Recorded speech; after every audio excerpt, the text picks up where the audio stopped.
Warahmatullahi wabarakatuh. Waalaikumsalam warahmatullahi wabarakatuh. Alhamdulillahirabbil alamin. Wa bihi nasta'in ala umuri dunya waddin.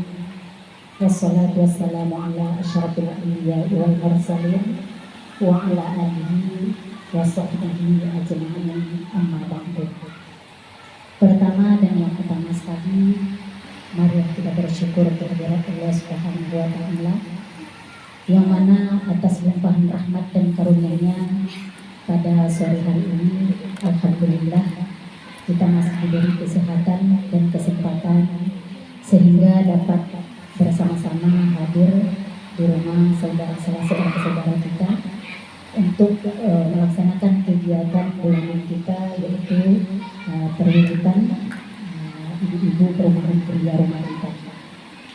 Selanjutnya selawat dan salam tak lupa kita kirimkan buat junjungan Nabi besar Muhammad Sallallahu Alaihi Wasallam dengan melapaskan Allahumma sholli ala Muhammad wa ala ali Muhammad. Mudah-mudahan kita mendapat syafaat yaumil akhir nanti. Yang sama-sama kita muliakan Ustaz kita, yaitu Ustaz Robi Harotono, yang alhamdulillah sudah hadir di tengah-tengah kita bersama, yang akan menyampaikan tausiah atau ceramah agama kepada kita bersama nantinya. Dan yang kami hormati ibu-ibu perumahan pria rumah kita. Baiklah, pada hari ini kita akan melaksanakan kegiatan halal bihalal, yang mana ini sudah merupakan tradisi masyarakat Indonesia ya Ustaz ya. Dan dilakukan itu setiap tahunnya setelah Idul Fitri, yaitu pada bulan Syawalnya, yang mana kegiatan ini bertujuan untuk silaturahmi dan juga untuk saling bermaaf-maafan. Mudah-mudahan dengan sebulan kita berpuasa dan alhamdulillah kita telah merayakan hari kemenangan, yaitu hari raya Idul Fitri. Mudah-mudahan kita betul-betul telah suci kembali, mendapatkan predikat sebagai orang-orang yang bertakwa. Untuk itu apa sebetulnya halal bihalal itu, apa makna dan tujuannya, nanti akan kita dengarkan penjelasan dari Ustaz kita. Untuk lebih berkahnya acara kita pada sore hari ini, marilah sama-sama kita mulai dengan bacaan basmalah. Bismillahirrahmanirrahim. Kepada Ustaz kami persilahkan dengan segala hormat. A'udzubillahi minasyaitonirrajim. Bismillahirrahmanirrahim. Assalamualaikum warahmatullahi wabarakatuh. Waalaikumsalam warahmatullahi wabarakatuh. Alhamdulillahirabbil alamin. Alhamdulillahilladzi anzala as-sakinata fi qulubil mu'minin liyazdadu imanan ma'a imanihim. Asyhadu an la ilaha illallah wahdahu la syarika lah wa asyhadu anna Muhammadan abduhu wa rasuluh. Allahumma salli wa sallim wa barik ala sayyidina Muhammad wa ala ali sayyidina Muhammad. Ibu anggota perwiritan, tuan rumah yang saya hormati, mari sama-sama kita awali alhamdulillah rabbil alamin. Sama-sama kita bersyukur pada kesempatan yang mulia ini kita diizinkan oleh Allah Subhanahu wa taala untuk sama-sama berkumpul ataupun melanjutkan aktivitas sebagaimana biasanya. Ya, kita berharap mudah-mudahan kegiatan kita ini mendapat ridho dari Allah Subhanahu wa taala. Kemudian juga yang sama-sama kita syukuri, alhamdulillah kita masih diberikan kesempatan untuk melanjutkan kehidupan, di mana di antara masih turun naiknya napas, maka masih punya kesempatan bagi kita untuk memperbaiki hidup. Kata guru-guru kita, kehidupan itu sebenarnya dengan kematian sangat tipis sekali. Hanya berbeda satu tarikan napas saja. Ketika dia naik, tidak turun, maka selesailah kehidupan. Ketika dia turun, tidak bisa naik, habis kehidupan. Tapi selagi dia naik, turun, maka itu disebut dengan kehidupan. Namun walaupun demikian, ternyata masa itu akan datang. Nah, ini pula yang tak bisa kita elak. Bagaimanapun ceritanya, kita hari ini persoalan tentang berakhirnya kehidupan kita di dunia ini sebenarnya secara tak langsung kita pasti menganggapnya kepada orang lain. Oh iya, yang orang itu tidak ada. Oh iya, yang orang itu telah selesai kehidupannya. Padahal kita hanyalah laksana sekelompok orang. Laksana kita sekelompok orang yang sedang berlayar di laut lepas menggunakan perahu. Lalu tiba-tiba di tengah lautan dengan gelombang yang luar biasa, tak tahu di mana tepinya, tiba-tiba perahu yang kita timbangi dibolongi oleh satu orang. Lalu kita dari belakang cuma nengok saja. Oh, dia yang bolong, biarlah. Tanpa terasa ternyata sama saja posisinya antara orang yang bolongin dengan kita yang melihat. Sama-sama pasti akan tenggelam. Begitulah sebenarnya kita melihat kematian ketika kita masih hidup. Ketika kita melihat kiri kanan muka belakang orang-orang yang kita kenali telah berakhir kehidupannya di dunia ini, kita santai-santai saja. Padahal itu juga kita akan mengikut. Nah, oleh sebab itulah waktu yang paling baik bagi kita di setiap tarikan nafas kehidupan ini masih ada naik dan turunnya, banyak-banyak kita bersyukur kepada Allah. Artinya kita punya kesempatan untuk memperbaiki hidup sebelum masa yang pasti itu akan datang menjumpai kita. Allahumma salli wa sallim wa barik ala Muhammad wa ala ali sayyidina Muhammad. Mudah-mudahan tercurahkan buat hidupnya kita kekasih dan kerinduan kita Nabi Allah Muhammad sallallahu alaihi wasallam. Ibu-ibu yang saya muliakan, kemudian ada Ibu Wahidah atau Kak Wahidah.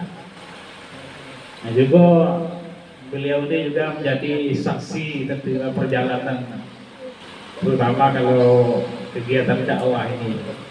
Karena salah satunya orang yang pertama sekali merekomendasi saya untuk masuk di MTI Kecamatan Pangkalan Kuras itu adalah beliau. Jadi alhamdulillah. Jadi ibu yang saya muliakan, pada kesempatan yang mulia ini kita sama-sama masih berada di suasana Syawal. Sudah berapa ini? 10 yang terakhir bulan Syawal. Jadi kalau kita mau halal bihalal ya silahkan, mau acara yang lain pun boleh. Sebagaimana kita sebut tadi, kalau acara menyambut hari raya Idul Adha pun boleh. Jadi ibu yang semuliakan, jadi alhamdulillah kita bersyukur kepada Allah, Ramadan telah kita lalui. Mudah-mudahan kita berharap amal ibadah kita selama bulan suci Ramadan itu diterima oleh Allah Subhanahu wa taala. Tentu harapan kita begitu. Makanya di setiap pekerjaan kita di bulan suci Ramadan itu ada sebuah doa yang selalu kita ucapkan, baik duduk, berdiri, berjumpa orang, bersalaman, selesai ibadah, selalu kita ucapkan taqabbalallah minkum. Kiranya Allah menerima amalan-amalan kamu. Kemudian kita jawab, apa jawabnya Ibu? Minna wa minkum taqabbal ya karim. Amalan kami dan amalanmu juga semoga diterima oleh Allah Subhanahu wa taala. Jadi memang itu harapan kita. Setelah selesai Ramadan atau ibadah yang kita kerjakan, untuk level iman kita ini, maka sikap ada rajak atau berharap kepada Allah itu memang perlu. Kecuali mereka yang sudah meraih titel sebagai hamba-hamba Allah, wali-wali Allah, memang jauh di atas kita. Kalau mereka ibadah yang mereka kerjakan memang tak ada lain, tak ada bukan, illahi anta maqsudi wa ridhoka matlubi. Tidak ada yang lain mereka harapkan, yang mereka tuju hanya Allah semata-mata dan ridhonya yang mereka tuntut. Jadi mau ke neraka, mau ke surga, mau diterima atau tidak, terserah, yang penting mereka hanya semata-mata beribadah kepada Allah Subhanahu wa taala. Tentu level iman mereka ini jauhlah di atas kita. Mungkin ada sebagian ibu-ibu atau seluruhnya yang level imannya seperti itu. Kalau aku asal belum sampai itu. Jadi ibu yang saya muliakan begitu. Jadi untuk level iman kita berharap bahwa ibadah yang kita kerjakan selama bulan suci Ramadan diterima oleh Allah Subhanahu wa taala.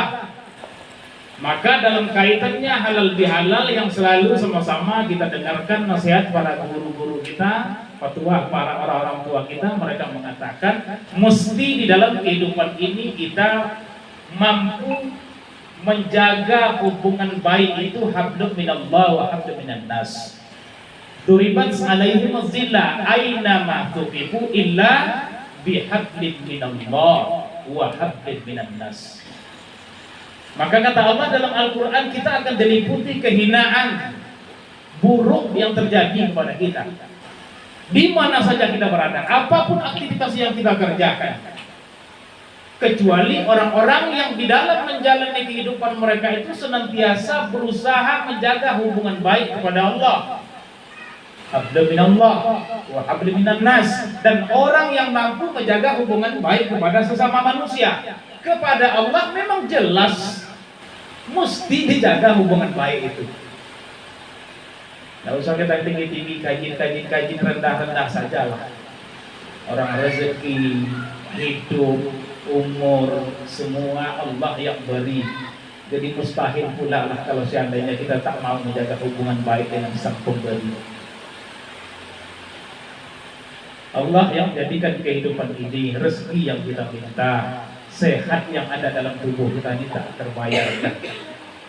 Sedikit sajalah diambil oleh Allah Subhanahu wa taala, tak usah yang banyak-banyak. Sering saya contohkan, cobalah umpamanya kita masuk angin.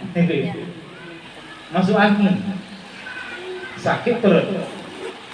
Lalu ada sebuah nikmat ketika orang masuk angin itu yang dirindukannya, yaitu buang angin.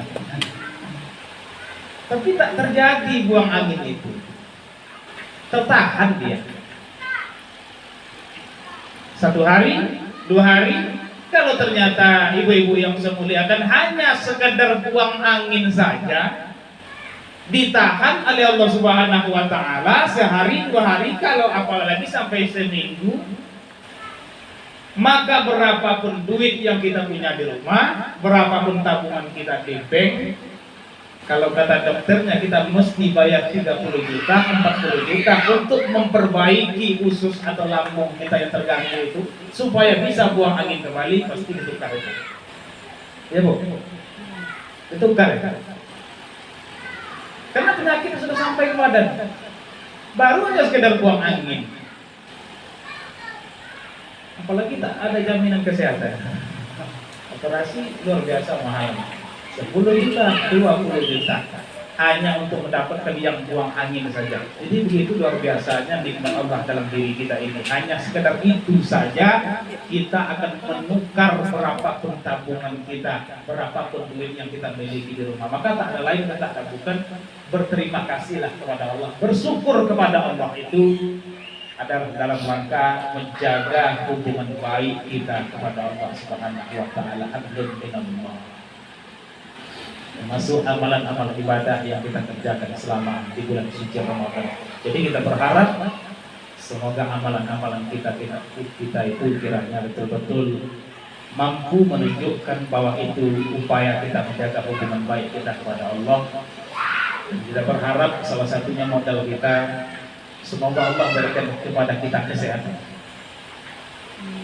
Jadi berdoa semoga Allah berikan kepada kita kesehatan. Ini modal yang pertama.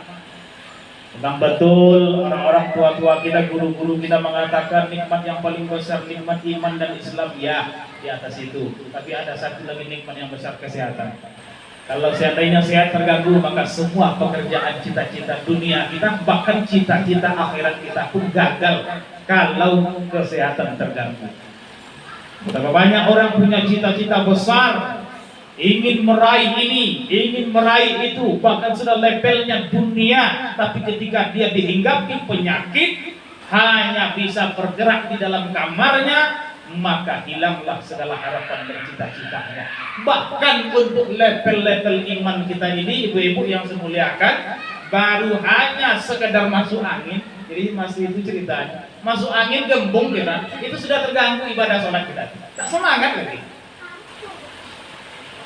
Jadi ketika penyakit bersarang di badan, hilanglah harapan cita-cita kita, dunia, dan terkadang sampai pula harapan kita kepada akhirat terganggu semuanya. Baru hanya sekedar gembung masuk angin saja kita udah uring-uringan untuk melaksanakan sholat.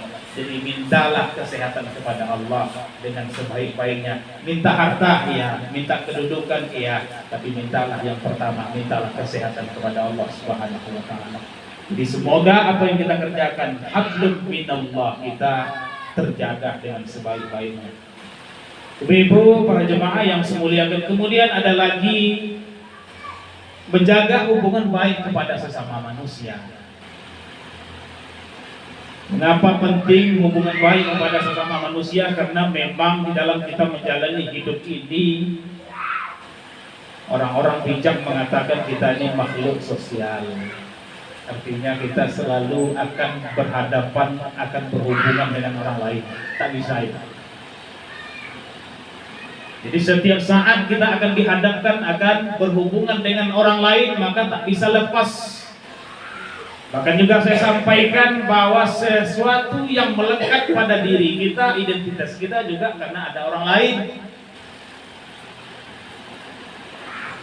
Melekat nama, ada aja lah karena orang lain. Kasih nama bagus-bagus, tujuannya untuk apa? Yang pertama untuk kita, karena ada orang lain.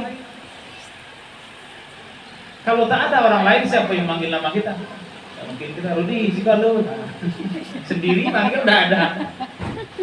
Jadi nama itu dibuat seindah-indahnya, apa tujuannya? Salah satunya karena ada orang lain yang akan memanggil nama kita. Karena ada orang lain yang akan mengenali identitas kita. Mana yang Rudi, mana yang Budi, mana yang Agus. Tahu tujuannya untuk apa? Ternyata juga kepada orang lain. Nama yang melekat kepada pribadi kita, erat hubungannya dengan orang lain. Begitu juga dengan kedudukan pangkat yang kita miliki hari ini. Yang kita guru-guru tidak akan pernah disebut guru kalau tidak ada murid orang lain. Yang atasan tidak akan pernah disebut atasan kalau tidak ada orang lain yang menjadi bawahannya. Kita ibu-ibu disebut cantik-cantik, elok-elok, cumil-cumil. Kenapa? Karena ada yang menjadi pembedanya, yaitu orang-orang yang kurang cumil. Coba sama aja potongannya, putih sama, tinggi sama, jilbab sama aja, tak ada bedanya. Ada tak kira-kira disebut orang cantik? Tidak ada. Jadi bersyukurlah kita yang disebut orang cantik itu, keberadaan kita cantik karena ada orang yang kurang cantik. Artinya apa? Identitas yang melekat pada diri kita ternyata dipengaruhi keberadaan orang lain. Oleh sebab itu, maka mesti di dalam kehidupan ini kita menjaga hubungan baik kita kepada sesama manusia. Juga dalam sejarah kita kenal kurang apa Nabi Adam alaihissalam ketika di surga, semua fasilitas ada. Wahai Adam, tinggal di surga, makan dan minumlah, nikmatilah semuanya. Dia bisa berpuasa, apapun yang hendak dimilikinya. Ternyata kemewahan yang dimilikinya, apapun yang hendak didapatnya di surga, semuanya ada. Ternyata tak berarti kalau tak ada orang lain. Nah, minta kawan, wallah carikan kawan satu. Nah, minta kawan. Jadi ternyata begitu juga dalam kehidupan kita ini, ibu-ibu yang saya muliakan. Untuk apa kita pakai bagus-bagus? Mesti karena ada orang lain. Tapi kalau tak ada orang yang melihat kita, nah tengok. Bagaimana kita di dalam rumah yang dikunci rapat, tidak ada orang lain yang menengok di dalam kamar pribadi kita. Seperti apa pakai? Kira-kira model itu enggak. Bahkan kami ini pakai saungannya, baju sangkut di sini. Karena tak ditengok oleh orang lain. Ternyata jilbab kita rapi, mahal-mahal kita beli. Baju kita digosok, bagus. Yang mahal-mahal kita beli. Ternyata kepuasan yang kita miliki itu tidak akan sampai pada kepuasan yang sebenarnya kalau tidak dilihat oleh orang lain. Jadi ternyata kita untuk bahagia butuh orang lain juga. Baru kita merasa puas. Ketika kita diakui atau dilihat oleh orang lain, maka mesti menjaga hubungan baik kepada sesama manusia. Dan apabila kita tidak mampu menjaganya, maka memang betullah apa yang disampaikan oleh Allah, kita akan diliputi kehinaan, kebinasaan di mana saja kita berada ketika kita tidak mampu menjaga hubungan baik kepada sesama manusia. Kemudian yang terakhir, yang terakhir yang terakhir apa dalam rangka halal bihalal ini tak ada lain dan tak ada bukan kembali kita mempererat hubungan. Kata Ibu Wahidah tadi, halal bihalal ini kan budaya kita sebenarnya. Kalau kita bawa ke negeri-negeri Arab, Mesir, Mekah, Madinah, mungkin kalau kita sebut halal bihalal, orang ini bingung juga nih apa halal bihalal. Kalau Isra Mi'raj, Maulid Nabi, Nuzul Quran masih ada, masih tahu mereka bagi yang melaksanakan, tapi halal bihalal ini tak tahu. Ternyata asli produk kita zaman awal-awal kemerdekaan oleh Presiden Soekarno untuk menyatukan para tokoh-tokoh politik pada saat itu. Maka dikumpulkan mereka, kemudian bersama-sama berbual-bual bersilaturahmi untuk mendinginkan suasana pergolakan politik pada saat itu. Maka beliau menyebutnya perkumpulan itu sebagai halal bihalal yang akhirnya sampailah di negeri kita tercinta ini setiap tahunnya setelah beridul fitri kita laksanakan. Jadi apa kuncinya di sini? Mari kita jadikan halal bihalal ini sebagai momen untuk memaafkan dan meminta maaf. Jadi memaafkan dan meminta maaf kepada sesama.